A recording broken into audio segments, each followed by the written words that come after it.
I've spent the last few weeks putting the Halot X1 through its paces. After 250 plus hours of printing, I have a really solid grasp of what this machine does well and where it falls just a bit short. Spoiler alert, there's a lot to love, but one of its biggest game-changing features might need a little bit more time in the oven. So let's just get into it. Thank you to Creality for sponsoring this video. They sent me the Halot X1 combo with a wash and cure to test out. They did not ask me to say nice things. There was no obligation to say how wonderful or anything like that. I'm giving you all a honest review.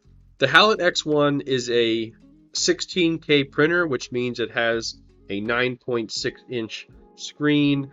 It falls into the 10-inch printer category. I would compare this thing to something like a Saturn IV Ultra 16K to be the closest comparison that I'm familiar with.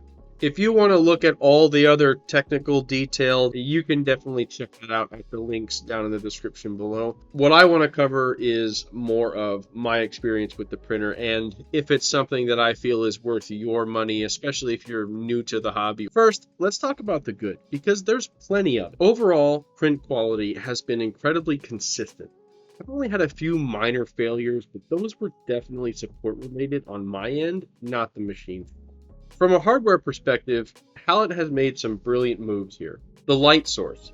They moved it into the bed, which is a genius space saver, which gives the printer a much smaller vertical footprint. It's actually shorter than the Saturn IV Ultra. The screen is an easily swappable subassembly. You just remove a few screws, disconnect the ribbon, and you're done. It's a really huge win for the long term, as you have to start changing the screen over time. From a quality of life perspective, this build plate is auto leveling, which I absolutely love. There's no adjustment, there's no screws, you just set it and forget it. The build plate also slides on and off without a clamp or a knob. And one of the simplest yet most amazing features of any printer with a flip-up lid is the fact that it has a handle on the lid.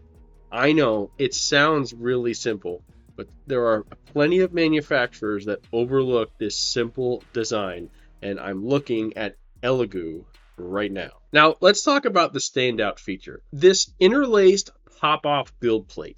The idea is that you twist the handles, the plates shift, and your print pops right off without need to do any kind of scraping. For new people to the hobby, it sounds like a dream. In practice, it's hit or miss. If you are printing large models with large rafts, it works beautifully. The plate pushes the print off with success. But if you're printing smaller parts like arms or feet for a 1/6 scale figure, the rafts are so small that the parts end up staying firmly stuck to the fixed part of the plate, or even to the part that moves. So because of the two interlaced plates, using a standard scraper, it actually becomes more difficult than on a flat plate. So while I applaud the ingenuity and attempt to try to come up with a new standard, and it's just too inconsistent, especially with the smaller parts, to really be considered the new standard. I don't know of a better solution right now, so this isn't so much of a complaint, but just an observation. Maybe it's more so that you need to be able to actually have more of an overlap, meaning that the amount of distance that the twisting of the plate creates between the fixed plate and the movable part. If that was increased, maybe that would fix it too. Let me know what you think, how this could be improved. Beyond the build plate, there are a few quirks and workflow considerations you should know about, especially if you run a print farm or keep the machines on racks like I do. So for the lid and screen, while I love the lid handle, which allows you to easily open the lid, you have to open the lid very high for it to stay up. And I've had it slam down on me quite a few times. Another thing is that the touchscreen is on top of the printer, which really does help prevent any kind of resin slop. But on taller racking, such as what I have, the angled up screen is almost impossible to read because it's so high up in the air. While it also protects from the resin slop, you are wearing nitrile gloves while you're handling all this stuff. So when you're touching the touchscreen, you're still going to get resin on it anyway. So again, it's one of those ideas that sounds good on paper, but in reality, it's not really helping all that much. It also means that the USB port is on top of the printer, So again, it's something that's up and out of the way. The vat locks. I really like these twist locks that they put on here for the resin vat versus the standard screw downs, because you just place the vat in place and twist the arms and it locks it in place. Again, this is one of those that it's still better than the standard screws, but because they twist outward, they require side clearance. So if you're like me and you have your printers all lined up, packed tight on a rack, you have to pull the machine forward to get the side clearance to unlock the vat. Not a major big deal, but it's kind of annoying to have to move your printers around. Sliding locks would have been the better choice here. Finally, let's talk about the software and internal memory.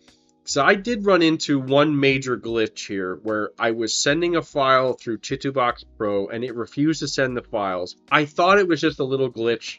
It would not send them, so I did a factory reset on the printer and it seemed to have fixed it, but then shortly after that I ran into another issue, did a factory reset, it did not fix it. And here's what I learned. There's a bigger bottleneck for people that are doing any kind of highly detailed prints that you're going to run into with this printer. There is an issue with this printer in that it doesn't have a large internal storage capacity. The printer only stores one file at a time when printing remotely. Meaning when you send a file, that's the only file on there. And when you send a new one, the old one gets wiped out. From a memory management standpoint, it's convenient because you never have to go clear it off. But if you need to reprint something that you printed maybe 1 or 2 plates ago, you can't. You can only reprint what was already in there. The other thing, though, that makes it even more restrictive is that there's an internal limit on the file size as well. And it's something that is not mentioned that I could find. It's something that I ran into, and I don't know the exact amount of megabytes it cuts off at, but I have consistently found that larger files, like specifically anything over like 500 megabytes, they simply fail to transfer to the printer.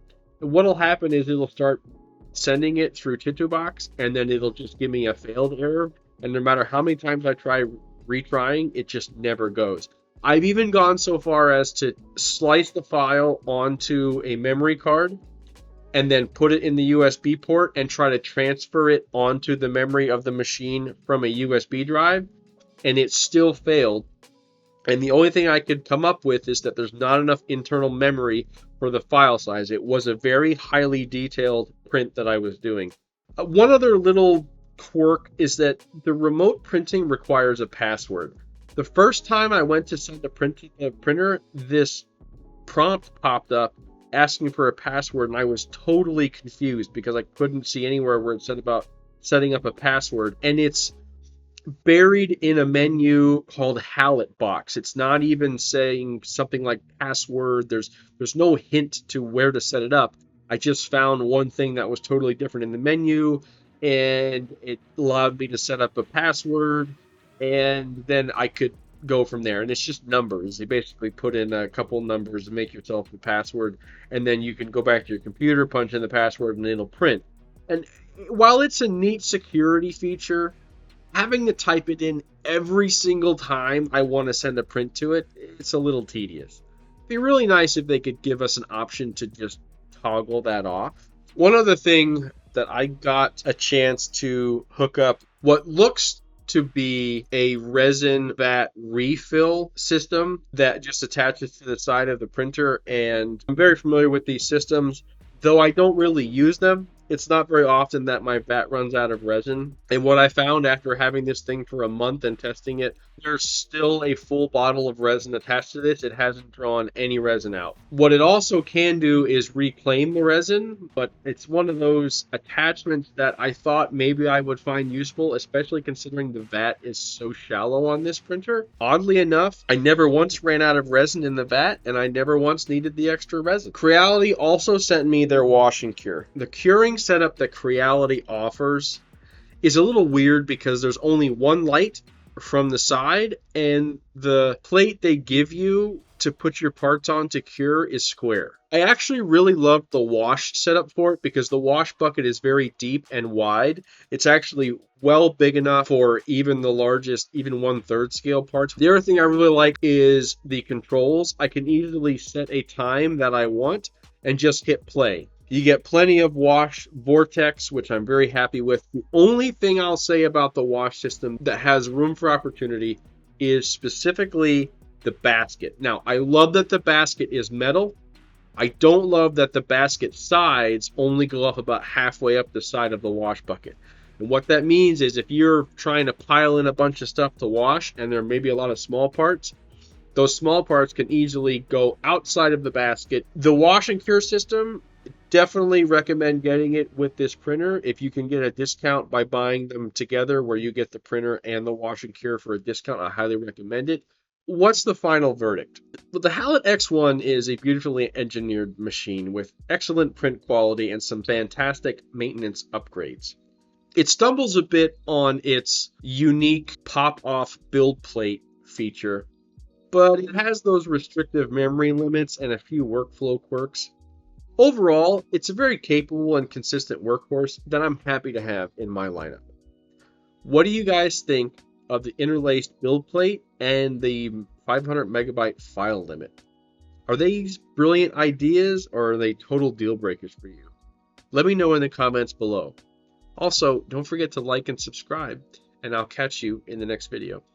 I have plenty of content coming your way, so be sure to subscribe so you don't miss out on these beautiful sculptures coming soon. I know so many of you have reached out to me on Discord and told me about how my work has helped you and inspired you in creating your own sculptures. So again, I hope that you come back, as I have something to teach you with every one of these models that I paint. I'd like to take a moment to share some information about my website with you in case you're a collector or maybe you're just new to the hobby. Check out my website at relentlessstormmodels.com, where you can browse a growing library of over 600 models to choose from. You can browse by the featured designers that I support over on Patreon. I also offer DIY kits and paint for those looking to get started in the hobby. Paint supplies are discounted 25% when you purchase a DIY kit. All the paint available is hand-selected by me personally, so you can trust that it'll be easy to use and lead to a successful paint job. I highly recommend trying the new Ionic paint line, which are good for both brush and airbrush application. Users have called this paint the cheat code for painters, so don't miss out. I want to take a moment to say thank you to my patrons that support my work. If you're interested in some exclusive content, including daily vlogs and how-to videos, so you can get better at this hobby, or perhaps you are ready to take the next step and turn your hobby and passion into a side gig and earn some extra cash, head on over to my Patreon where you can get exclusive access to extra content.